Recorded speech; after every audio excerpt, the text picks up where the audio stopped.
The name is Jesus, only Jesus. Oh, only Jesus.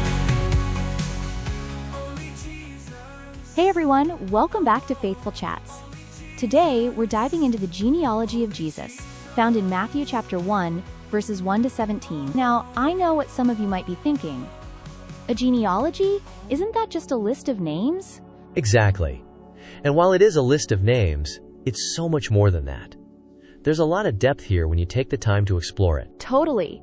Genealogies in the Bible aren't just records, they're stories. They're packed with meaning and purpose. So why do you think Matthew kicks off his gospel with this? Great question.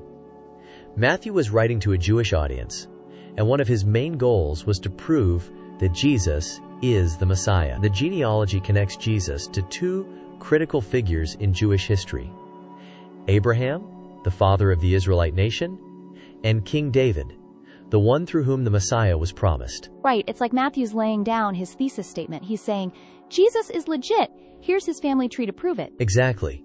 And it's not just any family tree, it's a fulfillment of prophecy. The Messiah was foretold to come from the line of David, and Matthew is showing us that Jesus fits the bill perfectly. But there's more here than just a straight lineage. There are a few names in this genealogy that really stand out. Like, did you notice the women included? It's pretty unusual for a genealogy at the time. Yes, that's one of my favorite parts. Matthew includes Tamar, Rahab, Ruth, and Bathsheba. Well, he doesn't name her directly, but he calls her the wife of Uriah. Each of those women has a story, and not all of them are what you'd expect in a royal lineage. For example, Rahab was a prostitute, Ruth was a Moabite, and Bathsheba's story involved some major scandal. It's like Matthew is making a point that God's plan includes everyone: outsiders, sinners, people with complicated pasts.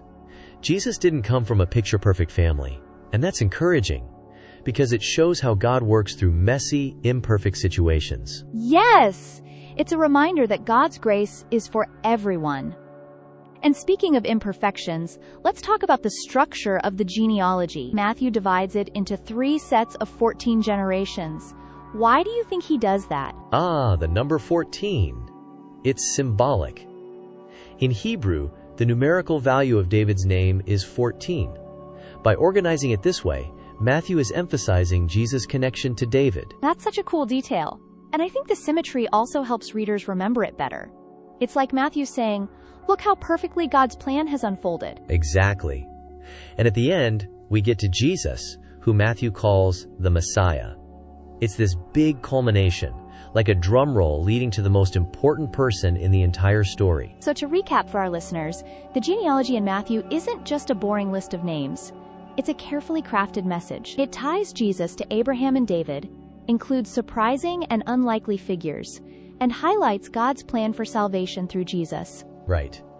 It's a reminder that God can use anyone and anything to accomplish his purposes. And it sets the stage for everything that comes next in the gospel. Amen to that. So what do you think, listeners? Have you ever thought about what your own family tree might say about you? Or how God has worked through your own story? Yeah, we'd love to hear your thoughts. Send us a message or drop a comment. And next week, we'll be diving into the birth of Jesus in Matthew chapter 1, verses 18 to 25. You don't want to miss it. Thanks for tuning in to Faithful Chats.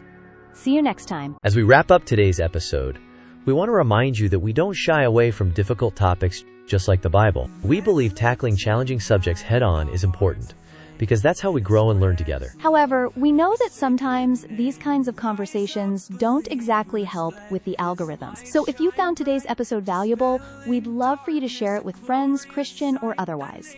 Help us spread these important messages far and wide. If you'd like to support the creation of these episodes and help us continue diving into tough but essential topics, consider becoming a patron or grabbing some merch.